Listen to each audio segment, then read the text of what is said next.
Hola, muy buenos días. Mi nombre es Irma Guavil y a nombre de la Asociación Mexicana de Industrias de Investigación Farmacéutica, me da mucho gusto dar la bienvenida a este evento de calidad de vida en la evaluación de tecnologías de salud en México. Todos los que estamos relacionados con el sector salud, siempre decimos que el paciente está en el centro de todas nuestras decisiones. Todos los involucrados en él hacemos que nuestros procesos y nuestras metas tengan como centro la persona y a los pacientes. COVID-19 itself, it's all the other sequelae of that disease, the lung problems, the heart problems. Pero, ¿qué pasa cuando se evalúan las terapias o tecnologías de salud? ¿Dónde es que queda la voz del paciente? Cuando hablamos de salud, no nos referimos solo a la ausencia de enfermedad, sino a un estado de bienestar físico, mental y social. Y ahí la parte clave es bienestar, porque hablar de bienestar es hablar de la calidad de vida de las personas. La calidad de vida va mucho más allá de las mediciones tradicionales de esperanza de vida y causa de muerte. No existe una definición universal para aceptar el concepto de calidad de vida. La Organización Mundial de la Salud lo define, por ejemplo, como la percepción de los individuos de su posición en la vida en el contexto de la cultura, los sistemas de valores en los que habitan y con relación a sus metas, expectativas, estándares y preocupaciones. El Centro de Control de Enfermedades de Estados Unidos lo define como un concepto amplio y multidimensional que normalmente incluye evaluaciones subjetivas de aspectos tanto como positivos como negativos de la vida. Pero todas las definiciones que tienen elementos en común, uno es la calidad de vida, que es subjetiva e involucra múltiples variables clínicas, funcionales y sociales. Hoy es un gran día y este evento marca un hito para México, pues por primera vez y gracias a la alianza entre autoridades de salud, la academia y la iniciativa privada, es que tenemos datos de la población mexicana para entender qué es lo que pesa en 5 dimensiones de la calidad de vida relacionadas con la salud. Estas dimensiones son movilidad, cuidado personal, poder realizar actividades cotidianas, dolor o malestar, ansiedad y depresión. ¿Por qué importa esta información? En principio, porque nos permite dimensionar que la salud no es un estado único. No se está enfermo o se está sano. Hay muchos matices intermedios. Solo para ponderarlo, en perspectiva, la herramienta metodológica que se utilizó para obtener estos ponderadores de calidad de vida tiene un espectro que contempla 3.125 estados de salud. Eso ya empieza a mostrar las muchas maneras en las que se puede entender la salud. También porque abre la oportunidad para evaluar las tecnologías de salud en México, tomando en cuenta lo que importa al paciente, la calidad de vida relacionada con su salud. Considerar la voz del paciente para evaluar las tecnologías de salud en México era una deuda que como sector teníamos para con los y las pacientes en México. Abre una puerta para evaluar tecnologías utilizando un método distinto y tomando en cuenta lo que le importa al paciente, la calidad de vida relacionada con su salud. Esto no hubiera sido posible sin el compromiso de la Secretaría de Salud, el Consejo de Salubridad General, el Capítulo México de ISPOR, el Consorcio Eurocol y el equipo de investigadores relacionados en este proyecto, así como con el financiamiento de la AMIF. Ahora los voy a dejar con Mani Papadimitriopoulos. Mani Papadimitriopoulos se graduó en farmacia en la Universidad de Saskatchewan. Ha colaborado en la industria farmacéutica y en el mundo académico durante los últimos 30 años. Su experiencia en la industria farmacéutica ha sido principalmente en economía de la salud e investigación clínica. Tiene una maestría en farmacia y un doctorado en evaluación económica de la salud de la Universidad de Toronto en Canadá. Actualmente se desempeña como científico encargado de la evaluación de tecnologías sanitarias para América Latina en Eli Lilly y como profesor en la Facultad de Farmacia de la Universidad de Toronto en el área de Administrative Social Pharmacy. Las áreas de investigación de Manny son tecnologías de salud y análisis de decisiones. Muchas gracias. Good morning and greetings from Canada.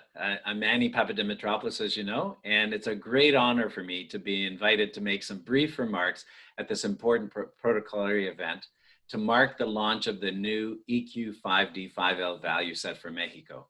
I would have loved to be in Mexico in person to reunite with my friends and colleagues for this event.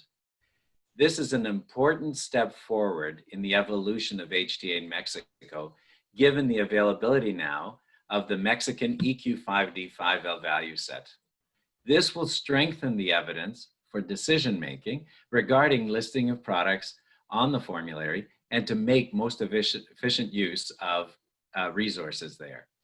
We can now also go beyond HTA with this survey and be included in population-based surveys to evaluate the burden of disease across the country and the regions, and to evaluate the impact of interventions on the quality of life of the population. In closing, I would like to congratulate our colleagues in Mexico for their hard work in producing this value set. This is a critical development for HTA for Mexico, and I would like to thank you for your invitation to be part of this important meeting. Wishing you a productive day. Bienvenidos.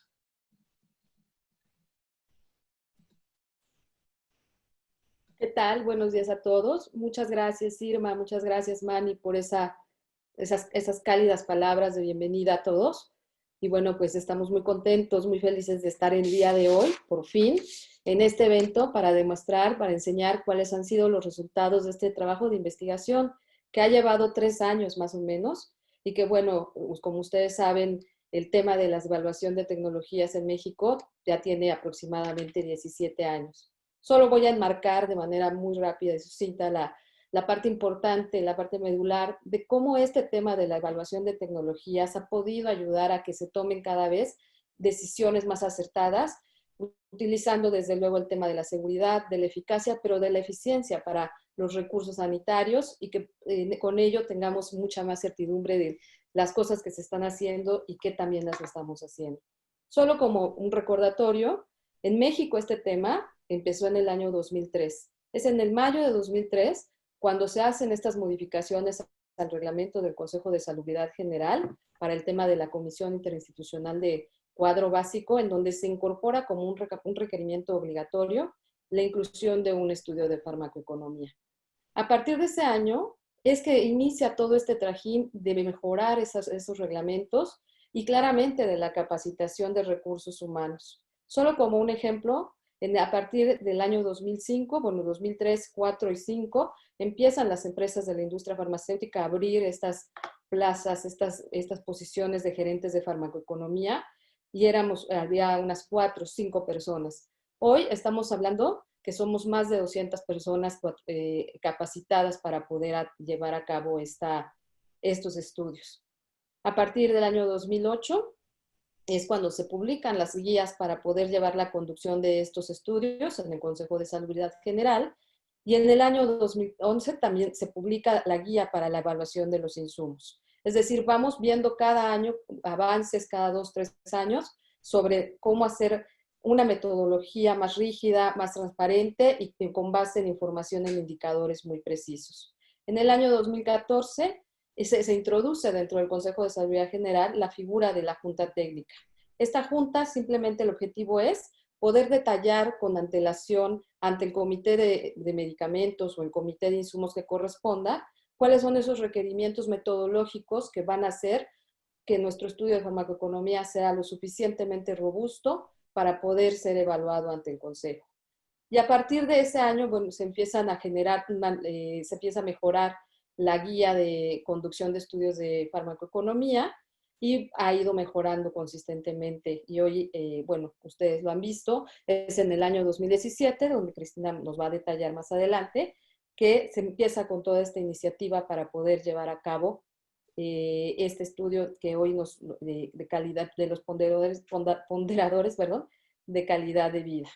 Estamos muy contentos porque sabemos que este es un gran paso, porque sabemos que Gracias a estos ponderadores de calidad de vida, vamos a tener un parteaguas en adelante en la evaluación de los insumos, en la evaluación de los medicamentos, y todo ello en pro de los pacientes, en pro de darles la mejor atención posible y en pro de tener indicadores de eficiencia que nos permitan optimizar los recursos, dando los mejores tratamientos posibles.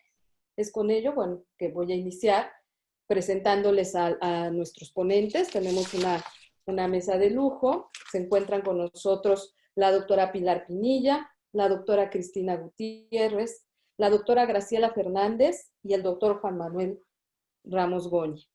La doctora Pilar Pinilla es la Principal Scientific Advisor en el National Institute for Health and Care Excellence en Reino Unido y trabaja en los equipos de NICE International and Scientific.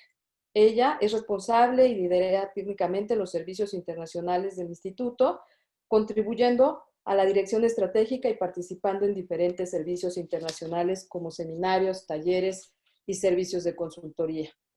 Ha colaborado como parte del equipo del instituto en proyectos de asesoramiento científico a nivel nacional con otras agencias de evaluación y agencias reguladoras. También contribuye en el crecimiento del equipo participando en talleres y conferencias centradas principalmente en el ámbito de las terapias avanzadas y altamente especializadas. Es un gusto que Pilar esté aquí con nosotros. De hecho, hace unos meses también estuvo aquí con una iniciativa de la Embajada de UK, ayudándonos y dando un curso muy bueno.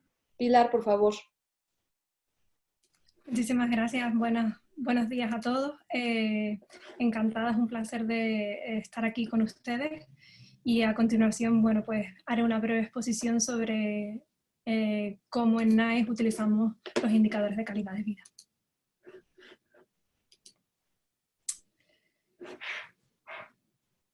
Bueno, pues supongo que la primera pregunta que nos tenemos que cuestionar todos es por qué usamos años de vida ajustados por calidad o indicadores de calidad de vida. El primer concepto en el que a todos nos cabe contextualizar este tema es el concepto de coste de oportunidad. Lamentablemente, en todos los sistemas sanitarios estamos ante un escenario donde los recursos son limitados y lo que destinamos, los recursos que destinamos a una condición o enfermedad han de ser pues, quitados de otra parte del Sistema Nacional de Salud. Por eso es importante maximizar la salud teniendo en cuenta criterios de eficiencia y de equidad a la hora de establecer cómo se van a gestionar los recursos limitados del Sistema Nacional de Salud. Además, es importante tener en cuenta que las decisiones han de tomarse con respecto a distintos tipos de tecnologías, ya sea pues, tratamientos médicos, ya sean programas de salud pública, medicamentos o dispositivos técnicos. Y además, también tenemos que tener en cuenta que estaremos destinando los recursos para distintos tipos de enfermedades o condiciones y tenemos que tomar una decisión consistente con respecto a las evaluaciones de los mismos. En NICE, las preguntas claves que nos hacemos a la hora de evaluar una tecnología sanitaria y realmente en cualquier parte que realicemos una evaluación de tecnología sanitaria nos preguntaremos cuál es la efectividad clínica de un nuevo tratamiento en comparación con el tratamiento estándar actual en el Servicio Nacional de Salud, es decir, cuáles son los beneficios añadidos y cuál es el coste marginal del nuevo tratamiento en comparación con el tratamiento que estamos hablando, que tenemos estándar dentro del Servicio Nacional de Salud, es decir, sus costes adicionales o los ahorros en coste.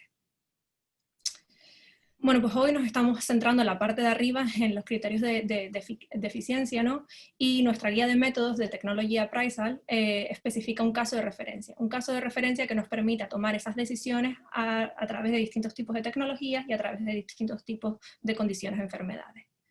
Nuestra guía de métodos establece que la valoración de salud ha de centrarse en aquellos beneficios que sean en términos de mortalidad o supervivencia, en este caso en términos de beneficios para el paciente y mejoras en su calidad de vida, ya sea tanto para el paciente como cuando aplica para sus cuidadores. Y especifica que esos beneficios en salud han de estar expresados en términos de QOLIS, por sus siglas en inglés, o de años de vida ajustados por calidad. Y también que el EQ5D es la medida de resultado de preferencia para medir la salud, la calidad de vida relacionada con la salud en los adultos. Además, establece que este EQ5D ha de ser reportado directamente por los pacientes y o cuidadores cuando sea relevante. Y que la valoración de los mismos, de los estados de salud, como ustedes han incorporado en México, pues que sea basado en una muestra representativa de la población, en este caso de Inglaterra.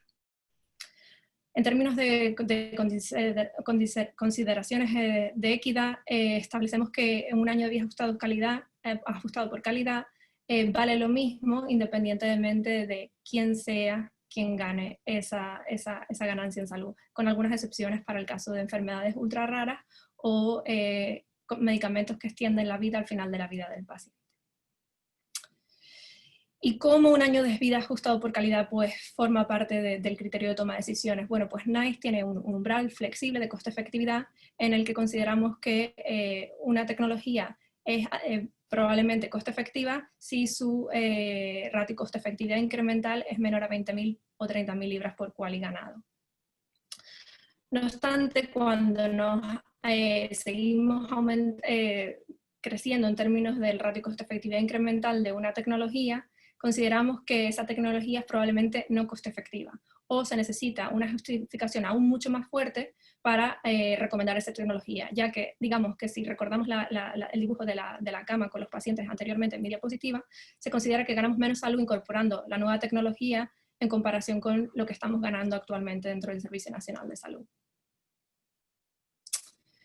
Y en términos de la toma de decisiones, la eficiencia clínica y costo-efectividad sí son dos factores fundamentales dentro del Value Framework para la toma de decisiones en NICE. No obstante, todos se apoyan en un criterio deliberativo en la toma de decisiones, teniendo en cuenta otros factores como cuál es la incertidumbre relacionada con esa recomendación, el grado de innovación de los nuevos tratamientos, valores sociales o principios éticos que consideramos dentro del NICE, beneficios no directamente sanitarios o criterios de igualdad.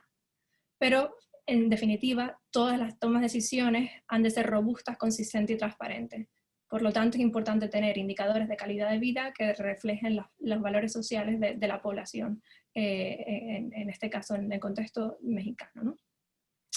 En términos de retos y dificultades, bueno, no siempre existen todos los estudios de calidad de vida que nos gustaría tener, o existen algunas propiedades psicométricas de algunos instrumentos disponibles que no siempre se adecúan a todas las condiciones, enfermedades, y no siempre están disponibles los estudios de ponderaciones e instrumentos de calidad de vida para todos los instrumentos, ¿no? Y es necesario tomar políticas estándares para la medición y la reportación de estos instrumentos que permitan tomar las decisiones de forma consistente.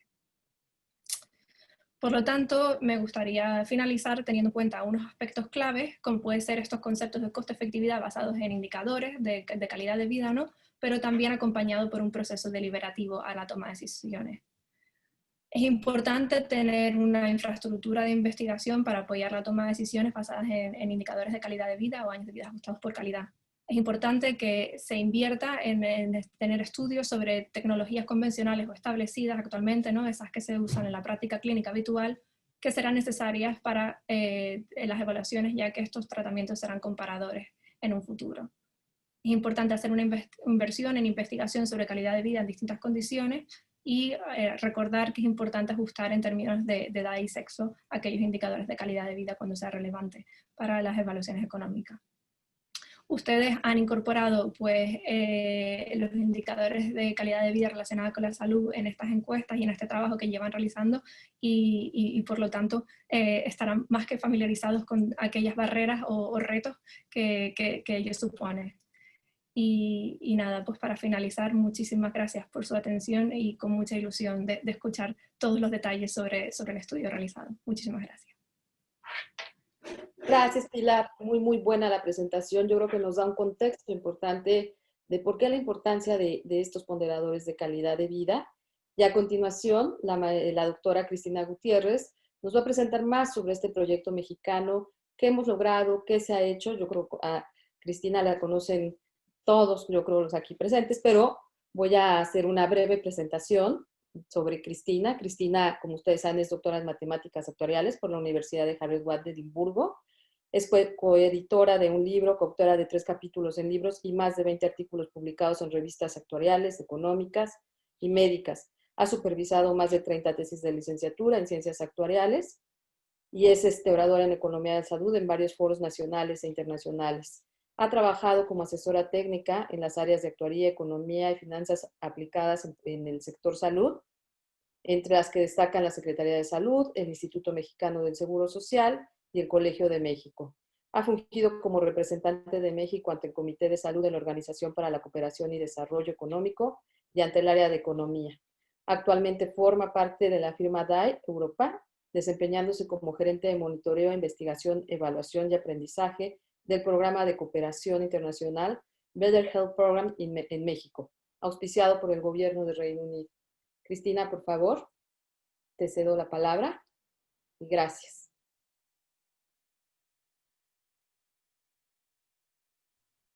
Muchas gracias a todos. En este momento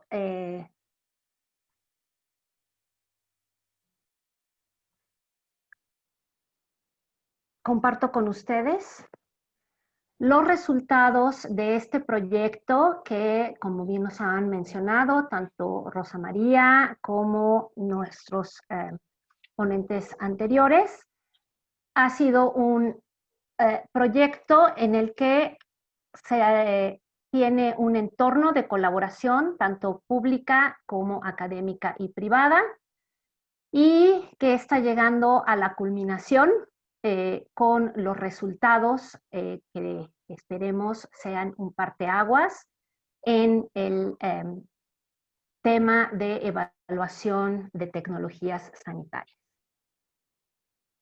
Muy temprano en nuestro proyecto se decidió optar por el protocolo Eurocool, que es ampliamente utilizado en todo el mundo para este tipo de estudios.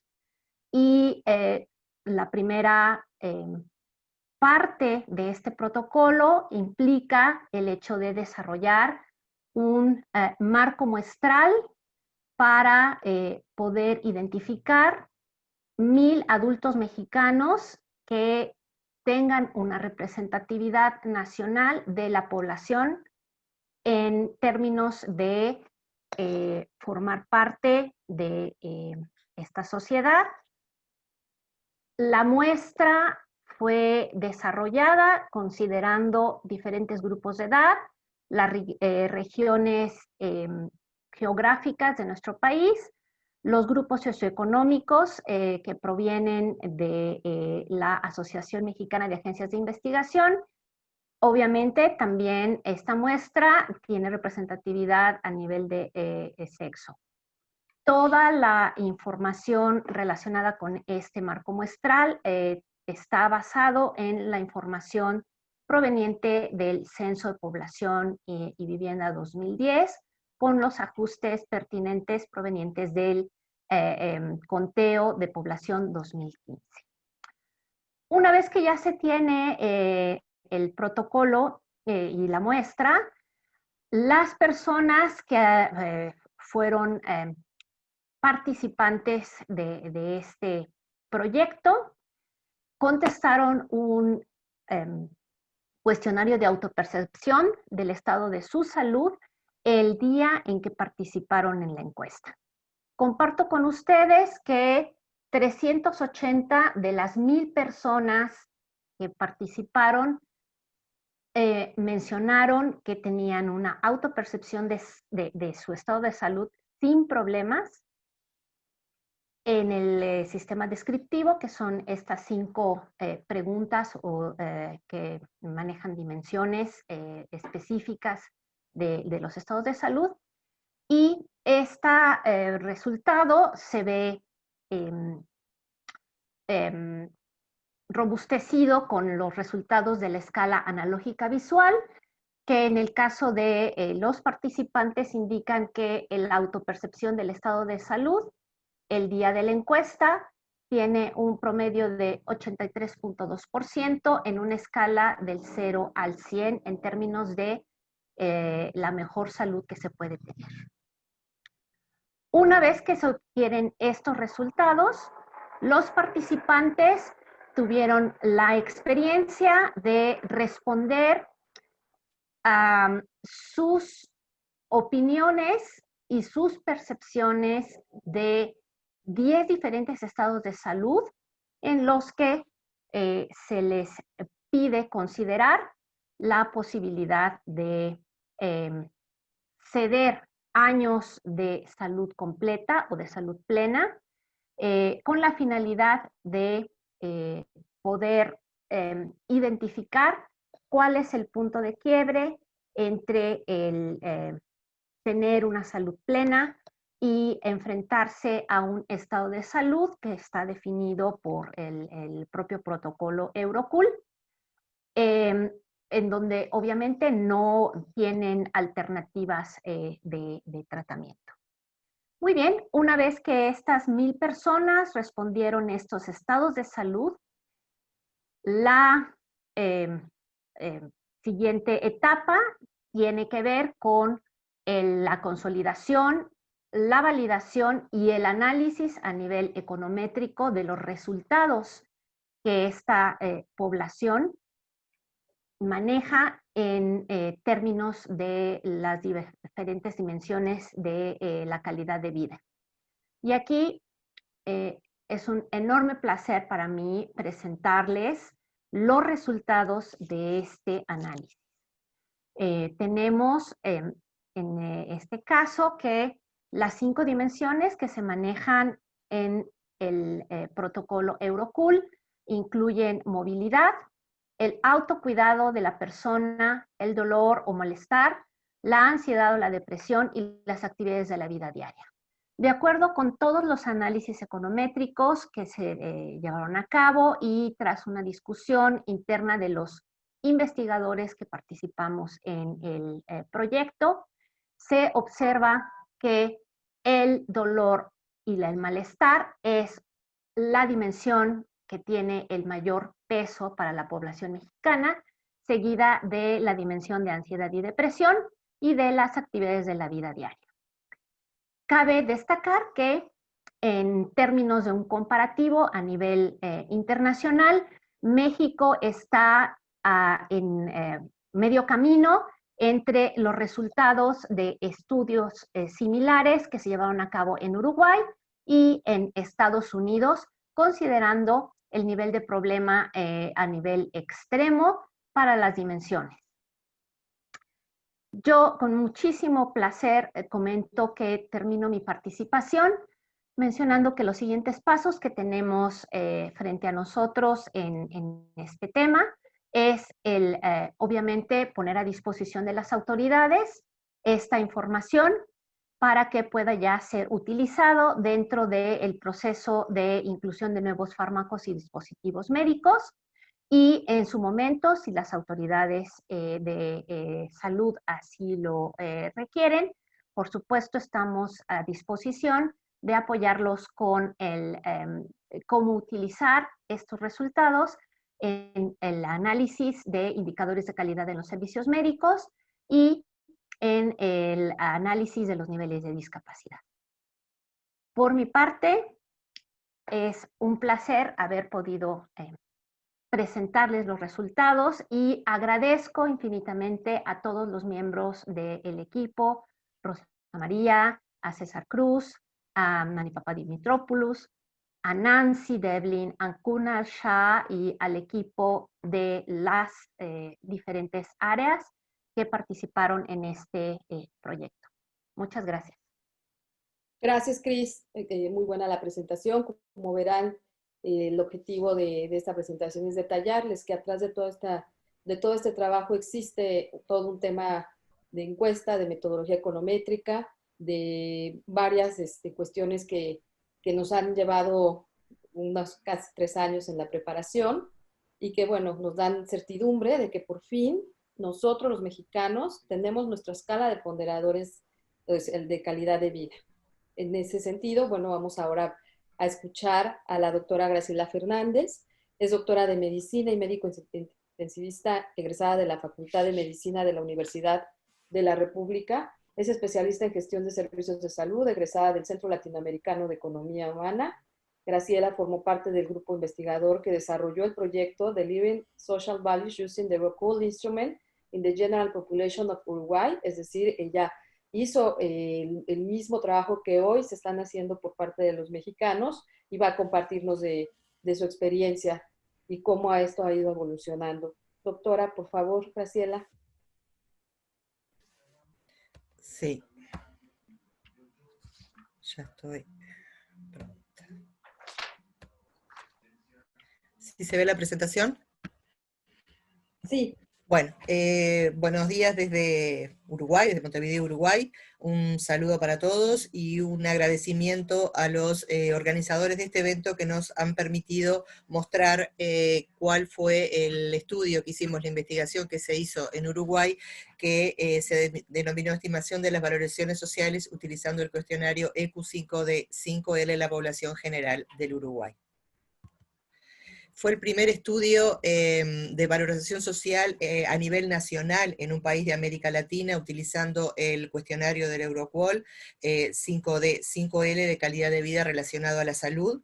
Fue un proyecto en el cual intervinieron varias organizaciones, el Instituto de Efectividad Clínica y Sanitaria de Buenos Aires, Argentina, la Fundación Euroqual y el Fondo Nacional de Recursos en Uruguay.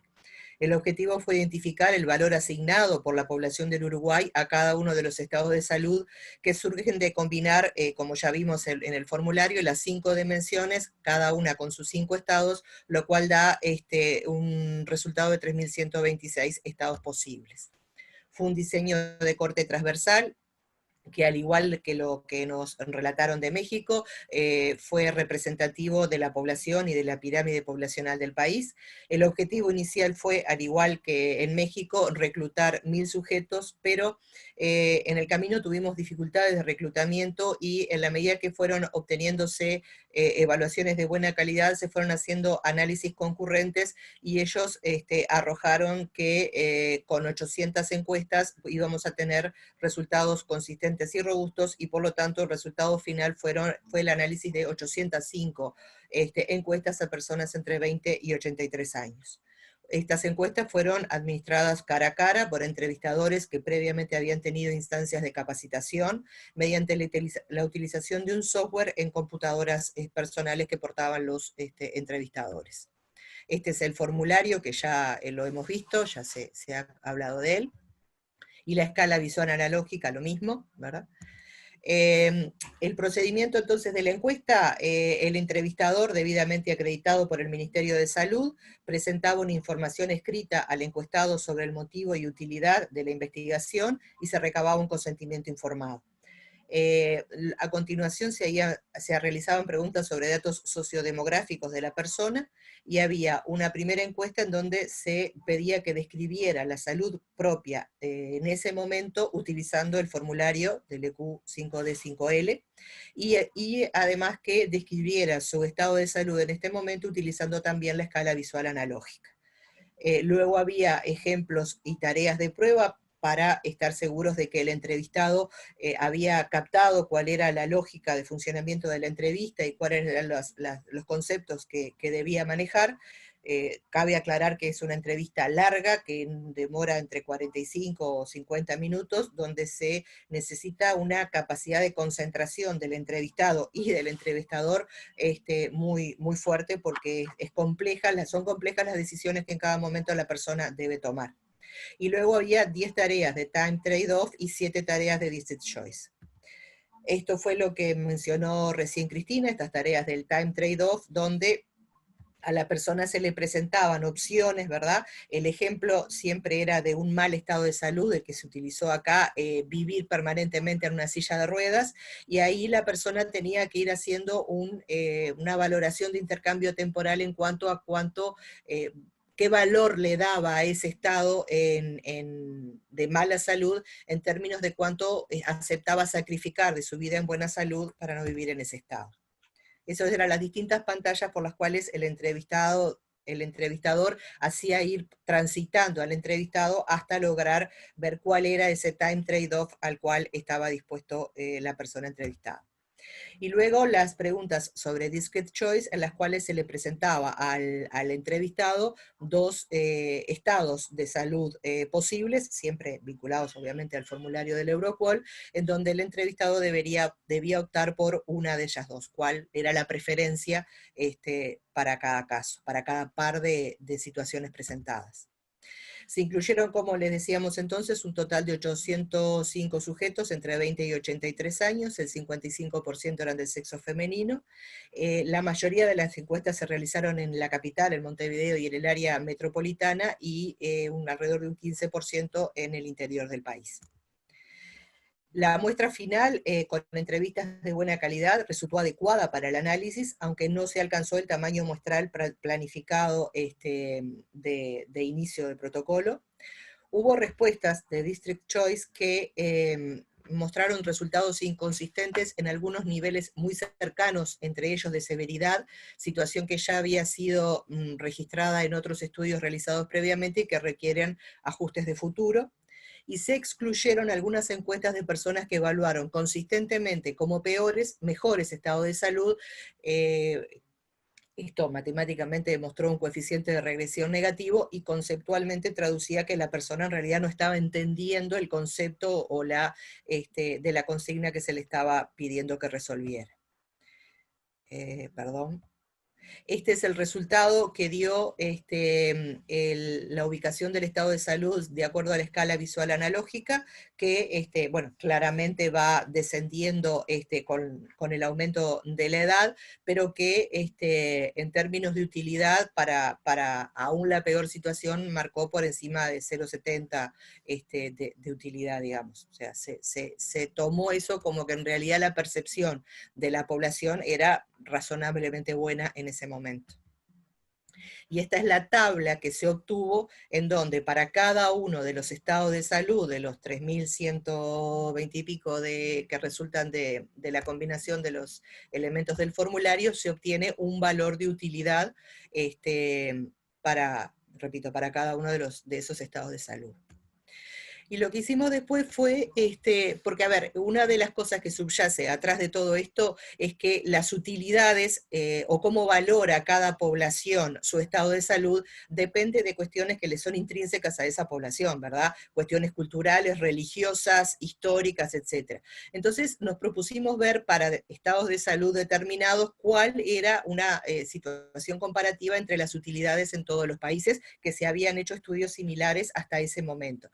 Y claramente la valoración es bien distinta, y eso explica por qué realizar estudios de costo-utilidad con qualis extraídos de otra población no necesariamente nos van a dar a una población determinada información que de verdad sea extrapolable y sea útil y sea real. Perdón. Y acá hicimos lo mismo porque ¿cuál es el segundo paso después de esto? El segundo paso es tratar de identificar para una situación nosológica, para una patología o lo que sea, sobre la que uno quiere hacer un estudio de costo-utilidad, identificar cuál es el estado de salud que le corresponde a esa entidad nosológica para luego aplicar la tabla de utilidades. Entonces hicimos el ejercicio de identificar para los tres tratamientos sustitutivos de la función renal, hemodiálisis crónica, trasplante renal y DPCA, o sea,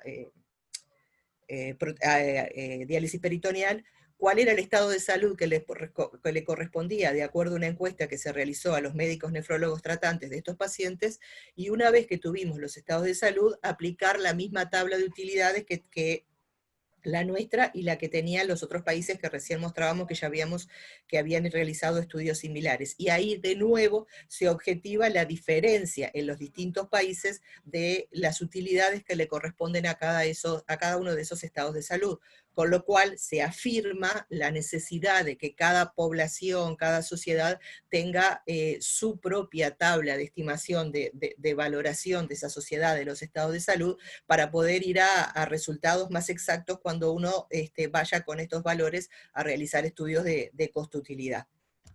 Y bueno, en cuanto a los desafíos futuros que se nos abren a nosotros una vez de haber completado este estudio, es justamente identificar los estados de salud que corresponden a las patologías o condiciones de salud sobre las cuales se desea realizar estudios de costo-utilidad, de forma de poder aplicar esa tabla de utilidades que encontramos de la población uruguaya. Muchas gracias. Gracias, gracias Graciela, muy interesante. Y bueno, como ustedes podrán darse cuenta, esto nos da una pauta para poder hacer estas comparaciones de calidad de vida entre países y poder tener más información en el futuro de cómo debemos hacer una asignación de recursos que ayude en realidad a mitigar cuáles son los problemas de salud de la población que más los atañen. Enseguida vamos a tener la presentación de Juan Manuel Ramos Goñi. Juan Manuel es licenciado en Ciencias y Estadística por la Universidad de La Laguna, donde realizó cursos de doctorado en Estadística e Investigación Operativa. Es máster en Investigación Sociosanitaria por la Universidad de Castilla y La Mancha y es doctor por la Universidad Erasmus de Rotterdam. Ha realizado una estancia académica en la Universidad de Oxford y cursos específicos de evaluación económica en las universidades de York, Oxford, Birmingham y Cambridge. Fue científico en la oficina senior de la Eurocool Research Foundation y ha ocupado diversos cargos en la administración, tanto en institutos de estadística como en servicios de salud, destacando la experiencia en servicios de evaluación de tecnologías sanitarias. También ha realizado labores de consultoría para diversas corporaciones sanitarias en el área de empresas sanitarias y farmacéuticas, principalmente mediante la realización de modelos de evaluación económica, y recientemente ha colaborado con universidades en la aplicación de análisis de decisiones multicriterio. Además, ha desarrollado la tarifa de Europool 5 y ha colaborado en desarrollo de la tarifa para múltiples países como Uruguay, Hong Kong, Indonesia, Tailandia, Irlanda, Portugal, Francia y desde luego España. Gracias, Juan Manuel, por acompañarnos y estamos muy atentos a tu presentación. Muchas gracias por la introducción y por introducirme a mí mismo. Bueno, yo en mi presentación voy a repetir algunas de las cosas que ya se han comentado, pero incluso como decías, Rosa, siendo matemático voy a tratar de no ser matemático e intentar abrir esto un poco más a la audiencia que puede no estar metida demasiado en este tema. Entonces voy a ser muy gráfico. Y bueno, voy a empezar intentando explicar el problema que tenemos, ¿vale? Imaginemos que tenemos un hospital donde hay distintos servicios de salud. Este hospital puede ser un hospital, pero puede ser también el país entero, incluyendo servicios de salud pública o otro tipo de servicios. Entonces, como en cualquier lado, siempre hay un jefe, ¿vale? Y ese jefe es el que tiene que decidir, ¿vale? Del presupuesto que tiene. Hay una bolsa de dinero, esa bolsa es la que es decir, esa bolsa no va a ser ni más grande ni más pequeña, y tiene que decidir cómo reparte ese dinero, ¿vale? Entre los distintos servicios. Como comentaba Pili, el concepto de coste de oportunidad hace que si yo quiero, como jefe, intentar asignar algo más de dinero, por ejemplo, a pediatría, ¿vale? Esa asignación extra yo la tengo que quitar de otro lado, ¿vale? Por eso es importante poner en una balanza dónde se está asignando el dinero y qué beneficios de salud se obtienen de esa asignación. Entonces, tradicionalmente, esto se hacía pues con medidas de efectividad, de seguridad de las tecnologías sanitarias. Pero bueno, puede haber otra manera de medir esos beneficios de salud. Y sí, lo que hacemos es que le preguntamos al paciente, ¿vale? En vez de que el médico nos diga si el paciente está mejor o está peor, le podemos preguntar directamente al paciente, ¿vale? Y eso es lo que conocemos como salud autorreportada, ¿vale? Entonces, si le preguntamos al paciente, podríamos de alguna manera ver qué técnicas matemáticas podemos hacer para obtener unos numeritos que nos puedan poner en este lado de la balanza donde está el beneficio de salud y poder hacer comparaciones con los costes. Entonces, ¿cómo hacemos eso realmente? Pues bueno, cuando un paciente viene a un centro de salud o en cualquiera de los seguimientos, le presentamos el instrumento, no lo voy a comentar porque ya ha sido comentado antes. El paciente rellena ese instrumento, ¿vale? Y entonces podríamos trasladar o traducir esas respuestas en algo, ¿vale? Como decía, en algún numerito, en alguna manera de cuantificar eso, de tal manera que obtengamos cuál es el beneficio de salud que el paciente ha obtenido por recibir el tratamiento que se le ha administrado. Pero a la hora de traducir esas respuestas en ese numerito, podríamos a lo mejor tener en cuenta las preferencias de la población, que a fin de cuentas son los que pagan los impuestos, y con esos impuestos es con lo que se financian todos los tratamientos que se le asignan a todos los pacientes? Pues bueno, sí, eso es posible, ¿vale? Y como comentaban antes, lo que tenemos que hacer es intentar ver cuáles son las preferencias, ¿vale? Hay una teoría detrás de esto, que es la teoría de la utilidad, y entonces tenemos que ver cuál es la función de utilidad de la gente, ¿vale? Para poder traducir esa función de utilidad en vamos a llamarlo un algoritmo, ¿vale? Que nos permita traducir las respuestas que nos daba el paciente a su calidad de vida en un numerito que el jefe pueda tener en cuenta a la hora de poner en la balanza costes y beneficios de salud. Bueno, ¿cómo hacemos esto? Pues como explicaban tanto Cristina como Graciela, lo hacemos por medio de entrevistas. Entonces le preguntamos a la población, ¿vale?, que nos diga cuál es su punto de indiferencia, por ejemplo, en este caso concreto del TTO, cuál es su punto de indiferencia entre dos vidas, ¿vale? Bueno, pues con esas respuestas que nos dan las personas, podemos construir una base de datos donde hay un montón de preferencias ahí, ¿vale?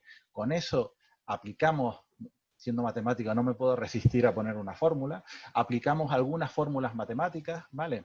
Y con eso sacamos una tabla o un algoritmo, ¿vale?, que nos permite las respuestas traducirlas a los beneficios de salud que el jefe necesita para poner en la balanza con los costos.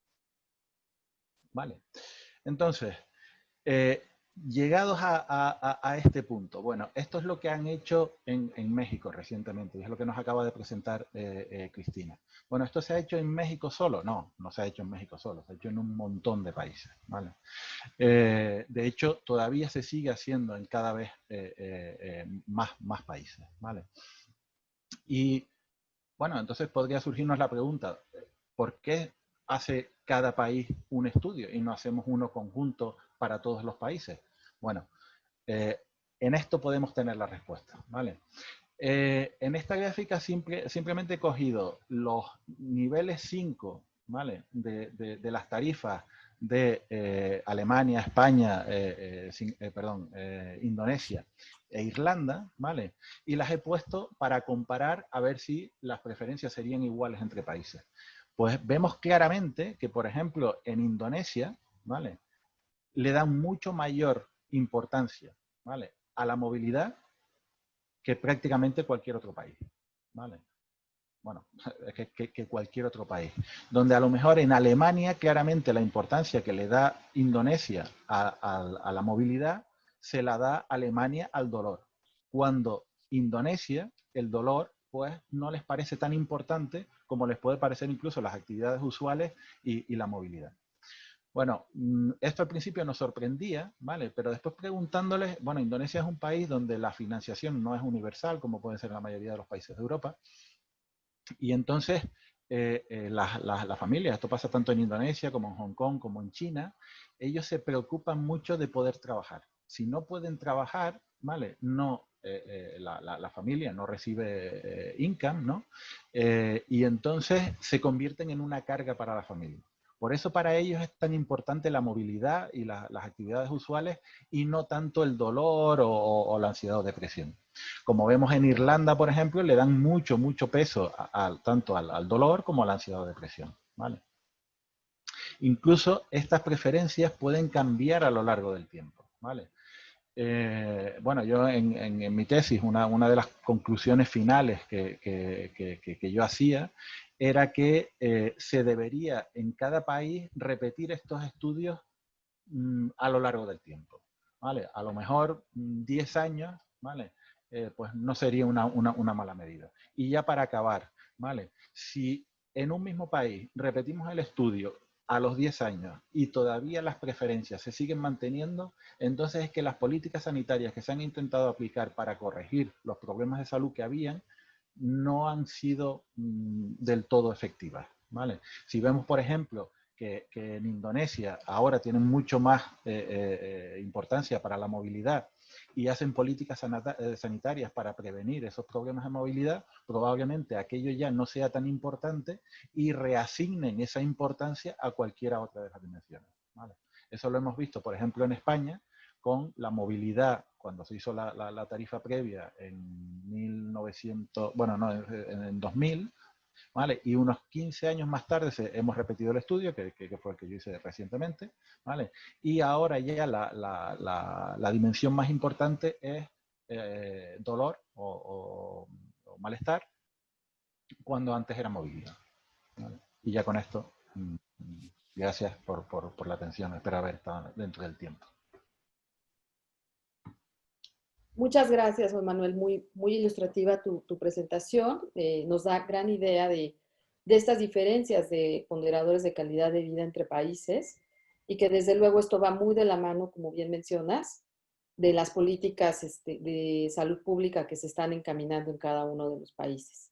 Y desde luego, sí, estamos totalmente de acuerdo. Con cada 10 años deberíamos de hacer este mismo estudio, simplemente para ver en dónde estamos aplicando los recursos de manera correcta y en dónde podríamos ser más eficientes. Con la presentación de Juan Manuel cerramos esta parte de presentaciones y vamos ahora a hacerles unas preguntas específicas. En específico para Pilar, para Graciela y para Juan Manuel, me gustaría saber cuáles son, consideran ustedes los principales retos en la incorporación de este tipo de indicadores en las evaluaciones y tomas de decisiones, toda vez que ustedes ya tienen experiencia en el uso, porque en México vamos iniciando, ustedes en el uso de cómo lo han ido incorporando dentro de sus ministerios de salud o dentro de las políticas públicas, ya sea desde la parte del sector público o sector privado, si hubiese ese caso. Y después de su intervención, me gustaría conocer de parte de Cristina, con lo que ellos mencionen, ¿Cómo podría impactar estos resultados en la toma de decisiones de México? ¿Qué significa para nuestro país contar con esta información? Entonces, si quieren, vamos por orden. Les pido que seamos lo más breves, 2 minutos. Primero Pilar, Graciela, José Manuel, y luego al final Cristina, con esta diferencia de experiencia. Pilar, por favor. Muchas gracias, sí, encantada de comentar. Como realmente introduje en la presentación, a ver, los indicadores de calidad de vida son los mejores instrumentos que tenemos para la toma de decisiones y en este caso, en términos de costo-utilidad, ¿no? No obstante, no son instrumentos perfectos y su incorporación conlleva, bueno, pues distintas barreras o retos, ¿no? Existen condiciones o situaciones en las que a lo mejor los instrumentos no serán totalmente sensibles a cambios en calidad de vida, ¿no? O en cambios pues, como resultado de tratamientos que se incorporen y que han de ser acompañados, como mencionaba en mi presentación, con un concepto deliberativo, ¿no?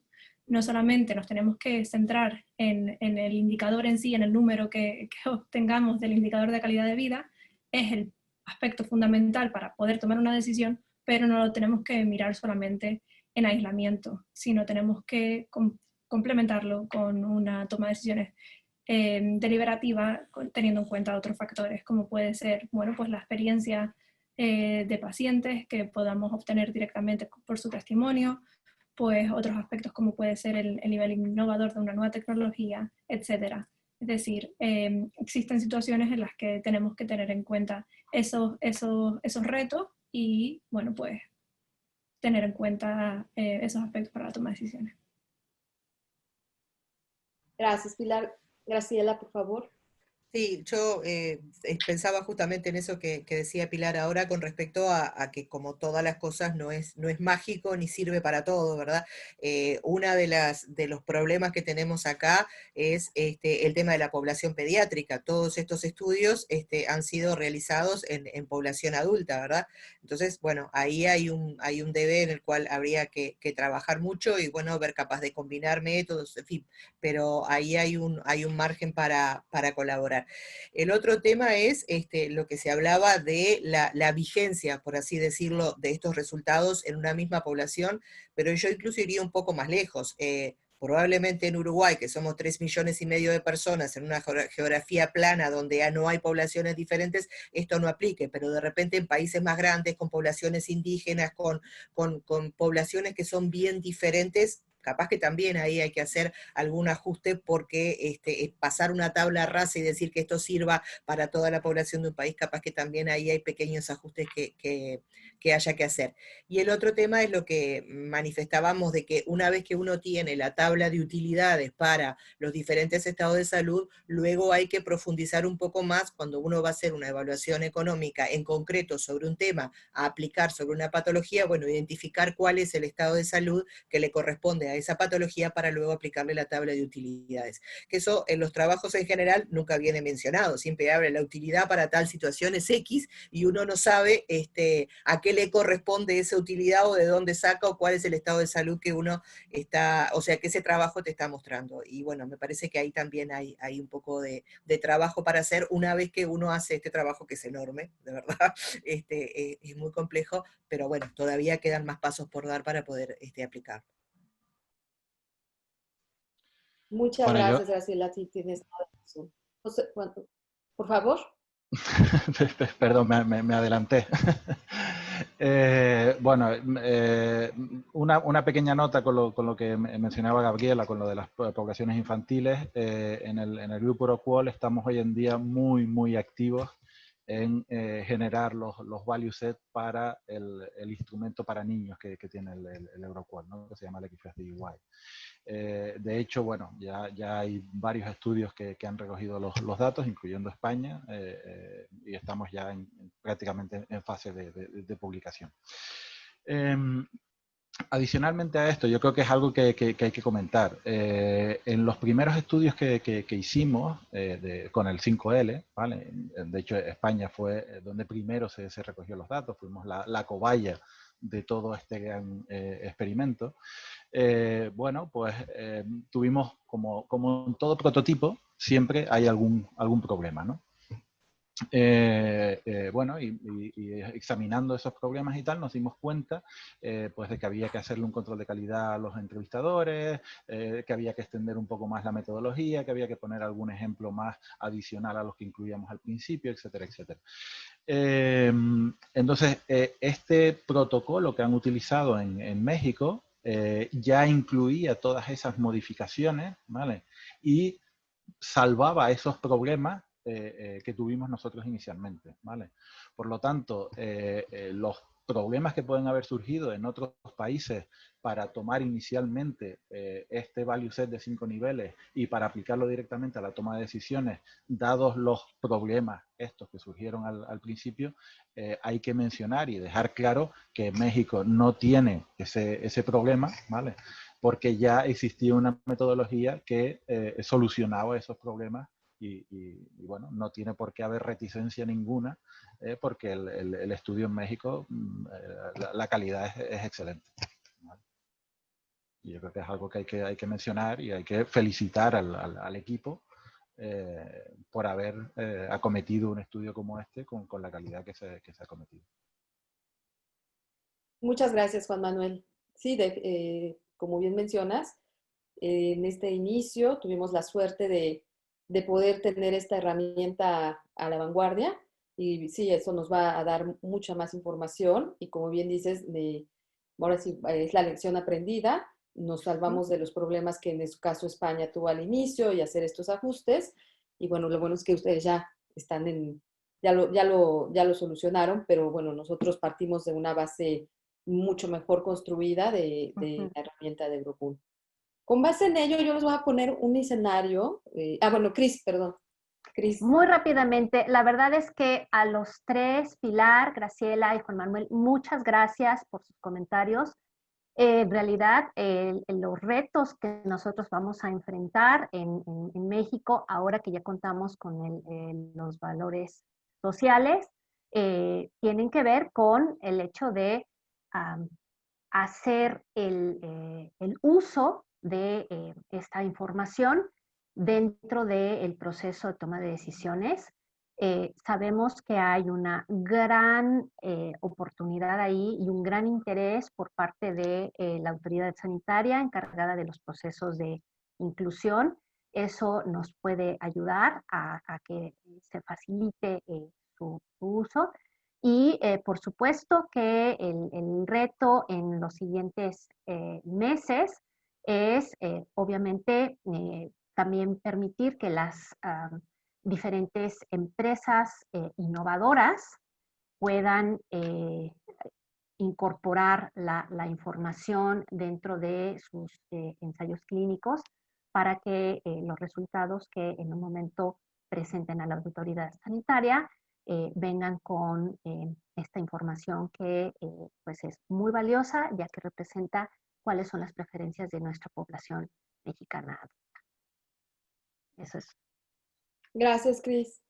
Y bueno, les mencionaba, les voy a poner un escenario para que en 2 minutitos cada uno me conteste bueno, Juan Manuel, Graciela, Pilar, y después Cris al final un poco para retomar y cuáles serían esos puntos a ser muy factibles de aplicación en México. Supongamos que ustedes llegan al Ministerio de Salud ahora, a la Secretaría de Salud. ¿Cuáles serían sus recomendaciones para que este proceso avance, que no se estanque? Ya hicimos el estudio, ahí se quedaron muy bonitos nuestros ponderadores y lo retomamos quién sabe cuándo, no. ¿Cuál sería el siguiente paso? ¿Cuáles son sus recomendaciones? Empezar desde lo micro, por decir, el tema de las inclusiones, tratamientos, medicamentos, o irnos también a lo macro, es decir, aplicarlo para la decisión de políticas públicas, de programas, eficientar presupuestos más macro. ¿Cuál sería la experiencia? ¿Iniciamos en temas más pequeños o más grandes o al mismo tiempo buscamos una convergencia?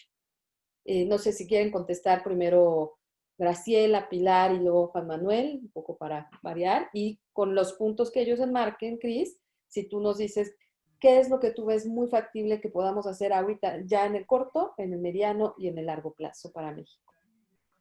2 minutitos. Bueno, sí, eso es como muy personal. Después las autoridades políticas que tienen a su cargo tomar las decisiones no siempre concuerdan con las opiniones técnicas, pero yo iría por incluir en los procesos de priorización este tipo de información, que obviamente es un insumo más, hay muchas otras cuestiones a considerar, pero en todos aquellos procesos de priorización a la hora de incluir en los sistemas de financiamiento público tecnología, la que sea, procedimientos, medicamentos de alto precio, etcétera, taxativamente que deban ser incluidos este tipo de información, junto con otras, obviamente, porque repito, no es lo único, pero que deban ser incluidos en ese proceso de valoración de inclusión de tecnología sanitaria. Gracias, Pilar. ¿Tú qué opinas? Eres la decisora, la ministra de Salud. ¿Cómo lo hacemos? Concurrir con Graciela, sin duda alguna, tener una guía metodológica que establezca la necesidad y el requerimiento de medir la calidad de vida utilizando este tipo de cuestionarios promueve el uso de los mismos, por lo tanto ayuda a la implementación de este tipo de indicadores y sin duda tener una guía metodológica facilita mucho este aspecto. Y además promueve que la industria, en este caso, teniendo en cuenta el foro en el que estamos, pues use esta herramienta y mida la calidad de vida asociada con la salud de todas las tecnologías que quiere traer al país para su implementación en el Servicio Nacional de Salud.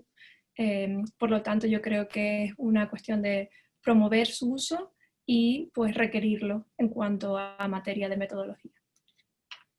Muchas gracias, Pilar. Juan Manuel, por favor. Sí, yo coincido con Pili. Aquí hay un tema legislativo, ¿vale? Que tiene que ser obligarle a la industria farmacéutica a cuando quiere introducir un nuevo, vamos a decir, tecnología sanitaria en general en el sistema sanitario de salud, obligarles a reportar ese tipo de información. Eso tiene que ser, digamos, lo básico. Porque si no tenemos eso y no hay obligación, al final, bueno, entonces unos empiezan a hacer una cosa, otros otra, y al final no hay consenso. Y en segundo lugar, la recogida rutinaria de datos en hospitales.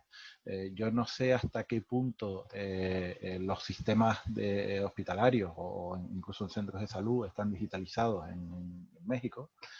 Pero si se va por ahí, ¿vale? Si todavía no lo están y van hacia ello, ya incorporar esas medidas de manera rutinaria. Ya tenemos ejemplos en Suiza, por ejemplo, en Canadá, en el Reino Unido. Tenemos ejemplos claros de que ya lo están recogiendo para todos los pacientes cada vez que pasan por un servicio de salud o que pasan por el hospital. Entonces, tener ya esa información ahí no solo nos vale para la evaluación de tecnologías inicial a la hora de que la industria quiera hacer el market access, digamos, ¿vale? Sino a posteriori para la evaluación continua de tecnologías sanitarias que se hace desde el ministerio, etcétera, ¿vale? Y si no se tiene esa información, no se va a llegar nunca a ello. Y las medidas ad hoc que se hacen para, bueno, queremos evaluar esto y lo medimos durante un tiempo, nunca al final son, digamos, lo suficientemente estables o robustas para poder evaluar la tecnología de esa manera. Entonces, yo recomiendo el uso rutinario de. Gracias, Juan Manuel. Cris, ¿y tú qué nos puedes decir con estas experiencias y estas recomendaciones? ¿Cuál sería tu visión de corto, mediano y largo plazo?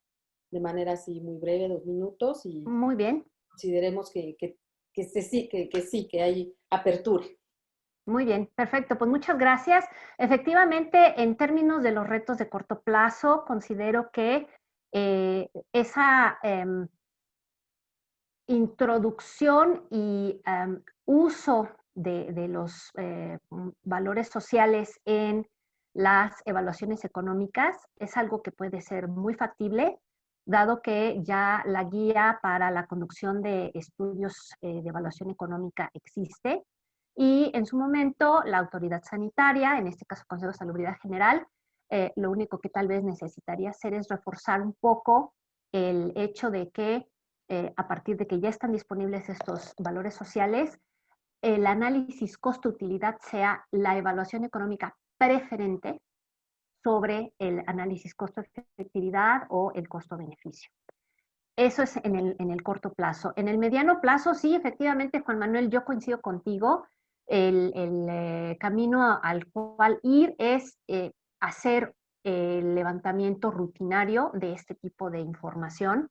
De hecho, hay un área dentro de la Secretaría de Salud encargada de la cuestión de calidad de los servicios públicos del país, quien en su momento sí mostró un gran interés por contar con esta información para ir sembrando las semillas de lo que se conocen como los indicadores de resultados reportados por pacientes o los famosos PRO, que justamente serían la fuente de data cotidiana que nos pudiera permitir hacer estas actualizaciones más robustas. Y finalmente, Graciela, contigo coincido enormemente de que, bueno, desde la perspectiva técnica, nuestro mayor interés es que haya robustez dentro de todas las metodologías que se aplican, y eso, pues, el reto en el mediano y largo plazo es hacer que los tomadores de decisiones comprendan de la importancia que hay detrás de un proceso que se desarrolle con evidencia que proviene de este tipo de proyectos. Eso Gracias, Cris. Muchas gracias. Y bueno, para concluir, a mí solo me gustaría dejarles a todos este mensaje, el mensaje de que los procesos deben de prevalecer más allá de las personas, y porque eso aparte es lo que ha estado pasando en el tema de la evaluación económica en nuestro país. Como les mencioné en el inicio, es un tema que se inició en el 2003 con otra administración, otras personas, pero es un tema que ha prevalecido porque tiene mucho sentido, tiene coherencia y nos da información valiosa para la toma de la decisión sobre temas de salud.